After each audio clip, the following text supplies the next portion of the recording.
the future of flight shouldn't be things with propellers and turbines, and should be more like what you see in Star Trek, with a kind of blue glow and something that silently glides through the air. When I got an appointment at university, I thought, well, now I've got the opportunity to explore this, and started looking for physics that enabled that to happen. The sort of mechanism that I found that works was ionizing air and then using electric fields to accelerate the air. What we achieved was the first ever sustained flight of an aeroplane that is propelled by electroaerodynamic propulsion, and that's also, by many definitions, the first ever solid state flight, meaning no moving parts.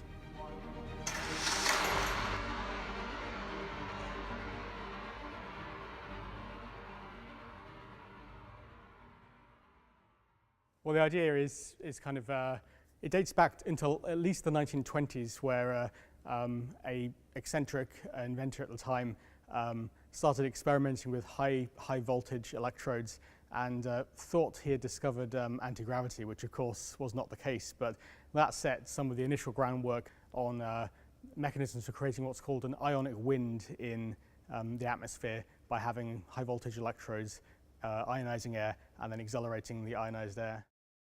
So what we did for this design is to try and stick to something that looks somewhat like a conventional aircraft, but under the wing, rather than conventional engines, it has a series of electrodes, and those consist of an array of very thin wires at the front, and then an array of aerofoils at the back.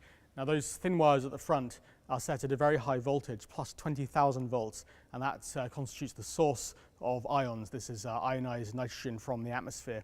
Now, the aerofoils at the back, they're set at minus 20,000 volts, and so that creates an electric field, so the ions go from the positive to the negative, colliding all the way with neutral air molecules and creating this wind that goes behind the plane, and that's essentially how it flies. The flight was about 60 meters long, something like 10 seconds, so quite short. It was constrained by the size of the gym that we found to fly it in. Lacking infinite money and time, and just wanting to do things as quickly as possible, that was what was on hand. And so we just asked the facilities manager if they would let us use the gym. They forced us to create a very long and detailed safety management plan, but then we were able to go ahead.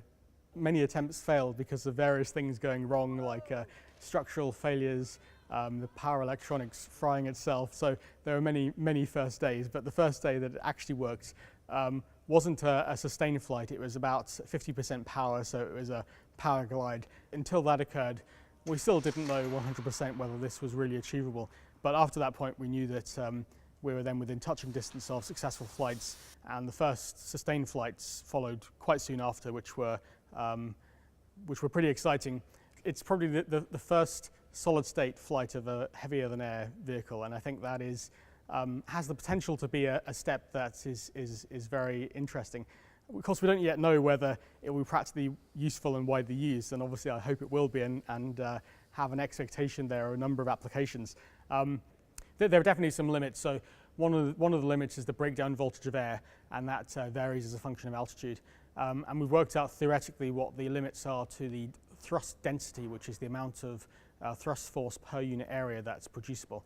Now, what that suggests is that in the nearer term, it will be easier to create smaller vehicles like drones, for example. I think the near-term advantage is probably in noise, especially if you think that perhaps in 10 years we might have urban areas that are filled with drones doing things like monitoring traffic, monitoring air pollution, or many other services we're yet to imagine. And drones today are quite noisy and irritating.